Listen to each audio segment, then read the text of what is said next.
Busog ka sa balita at ginik natin ng unang hirit at Nissin Cup Noodles. Sa unang hirit, bisyong totoo ang unang hirit. Ang saya-saya. Sa unang hirit, unang hirit. Nagbabalik po ang unang hirit, kaya narito na po ang mga balitang dapat niyo malaman sa ating top hirit.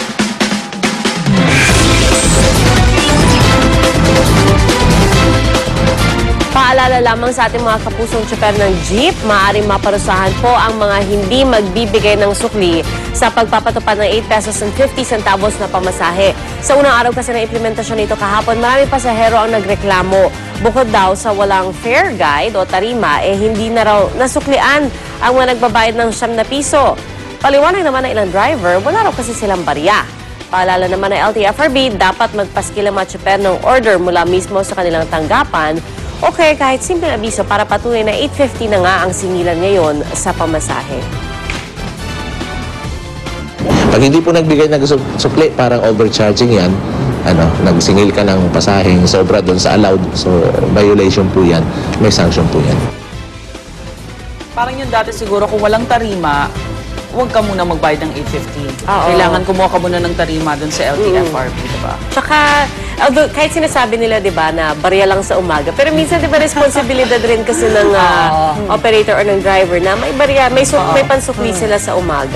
Marami naman mga tig-25, diba? Check yung mga tenga ninyo, usually nandiyan nakatago. Pero yung sa tarima naman, if ever gawin nilang rule yun, dapat bilisan din nila yung pag-release. Kasi naabala din talaga yung mga jeepney drivers. Ang tagal nila pumipila doon para lang abutan sila ng tarima. Hindi sila makapagsingil ng exactly. Yung ilang oras nang doon sila, kita sana yun. Samantala, nakabinbin naman sa LTFRB ang petisyon ng mga bus at taxi operators para sa taas pasahe dahil din sa patuloy na pagtaas ng presyo ng langis. Sa petisyon ng mga bus operator, karagdagang 4 na piso ang kanilang hiling na minimum na pasahe sa ordinary bus, habang 4.50 naman sa mga aircon bus. Ang Philippine National Taxi Operators Association o PNTOA naghain naman na gawing 50 pesos ang flag down rate at iakyat sa 4.50 ang kada patak ng metro.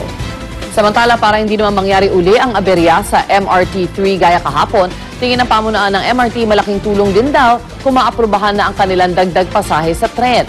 Naaprubahan man na gawing 11 pesos ang minimum na boarding fee at karagdagang piso kada kilometro, hindi pa raw ito na ipatutupad. Hanggang ngayon kasi, may moratorium pa sa fare increase matapos itong tutulan ng ilang grupo. Samantala, pasadahan naman natin ang mga maaksyong balita sa umagang ito sa ating Ronda Reports.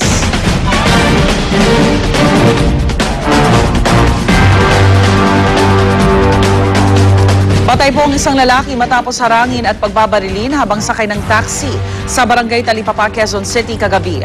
Yan ang Ronda Report ni Oscar Oida. Oscar. Yes, basta initial na pagsiyasa at alas 9:30 ng gabi nang harangin umano ng isang van at isang kotse ang taxi na sinasakay ng biktima na nakilala lamang sa pangalang Margan sa may bahagi ng Quirino Highway, Barangay Talipapa, Quezon City. Mula sa mga humarang na sasakyan, 8 hanggang 10 lalaki umano ang bumaba at pwersa ang kinuha ang biktima mula sa taxi na kanyang sinasakyan at doon na mula ito pinagbabaril. Ang mga impormasyon ito, Rhea, ay kunento pa umano ng mga kasama ng biktima sa taxi na magsadya sila sa presinto matapos ng pamaril. Pero makalipas ay nasaglit, Rhea, bigla umano nawala ang mga ito. Iba naman ang kwento ng isang matandang nakasaksi umano sa pangyayari. Anya, bagamat totoong bumaba mula sa isang taxi umano ang biktima, wala na raw ang naturang taxi na mangyari ang pamamaril. Sa mga sandali ito, Rhea, ay pinaghahanap na ng mga otoridad ang mga nasabing kasama ng biktima bago nangyari ang pamamaril. Rhea? Alright, maraming salamat, Oscar Oida. Ronda Report naman tayo mula sa San Juan. Isang AUV bumangga sa isang street sign at pader sa may F. Blumentritt Street kaninang madaling araw. Yan ang Ronda Report ni Jay Sabale. Jay? Rhea, bali ang bakal na street sign at nabiyak naman ang konkretong pader matapos itong suwagin ng isang AUV na nagkayup-yupi naman dahil sa lakas ng impact sa F. Blumentritt Street sa San Juan kaninang madaling araw. Sa tindi ng pagkakabangga ng AUV, basag ang windshield nito at pumutok pati ang kaliwang gulong sa unahan.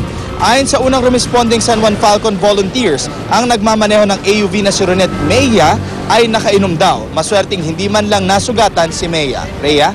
Alright, maraming salamat, Jay Sabale.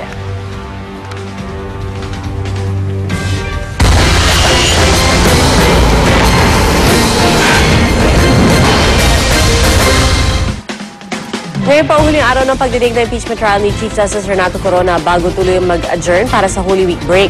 Pero kahapon naging mainit pa rin ang talakayan sa Senado sa pagsalang ni LRA Administrator Attorney Eulalio Diaz III. Sa clarificatory questioning ni Senator Judge Miriam Defensor Santiago, lumabas na si Diaz na kaklase ni Pangulong Noynoy Aquino sa grade school, nag-volunteer din pala para sa kampanya ng Pangulo. Tumayo rin siya bilang Chief Legislative Staff at Chief Political Officer ni Aquino sa Senado. Ugnayang pilit na inusisa ng senadora sa paglalabas ni Diaz ng listahan na umano'y 45 ari-arian ng puno mahistrado.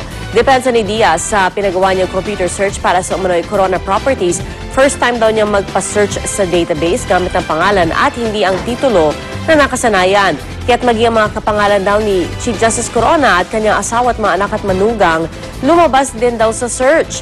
Kaya naman nag-init na naman ang ulo ng senadora. Automaton, sino ngayon may kasalanan? Prosecution o ikaw? Answer me. Look in my eyes. Look me in the eye. I have no fault, Your Honor. Wala ka. At least sila. I'm not saying that either, Your Honor. I'm sorry? I'm not also saying that, Your Honor. You're not saying that. All right. What are you saying? Whose fault is it? Someone is at fault here. I wouldn't know, Your Honor. As far as I commend your ignorance, Mr. Administrator. You are guilty of negligence. Not only of negligence, but of gross negligence. Either you or the prosecution, nobody else. I did not have to review these documents lest I be found biased to one party. Huh? You are going to review an official, you intended to review an official document and you abstain from reviewing because you might be accused of being biased, just checking for the facts? Is that what you're trying to tell me? Look at me, straight in the eye. That's what you're trying to tell me? We're both graduates of law school and we're both registered lawyers and that's what you're trying to tell me? Yes, Your Honor. Hindi daw dapat basta-bastang naglalabas ng listahan si Diaz na naglalaman ng mga pangalan ng mga taong hindi naman daw sangkot sa impeachment case. Lumabas din sa pagtatanong ni Senadora Loren Legarda na inabot ng 2 hanggang 3 araw ang search. Git naman ni Diaz, name search ang kanyang ginamit imbes na title search dahil may rules and regulations naman daw sila tungkol rito. Pero sa pagtatanong ni Presiding Officer Juan Ponce Enrile, sinabi ni Diaz na ginawa raw niya ito para mapabilis ang proseso. Nakahanda na rin daw ito noon pa man bago pa mag-request ang prosekusyon dahil na rin sa mga humihinging taga-media.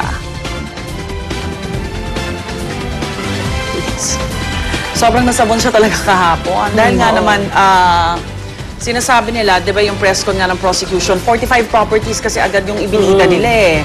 So, syempre ngayon, so hindi pa confirm, basta yun lang yung mga nag-appear. Dahil ang tinype niya lang is Renato Corona. May middle name naman yung tao, di ba? Kahit sa phone book, maraming lalabas yata. So in the end, di ba yung final list ng properties, parang yung unit sa Bellagio, tapos yung parking spaces kasama na rin doon, di ba? Basta significantly reduced from the total of 45. Basta less than 10, medyo pinagtatalunan pa talaga nila kung ilan kasi yung iba nga nakapangalan sa mga anak.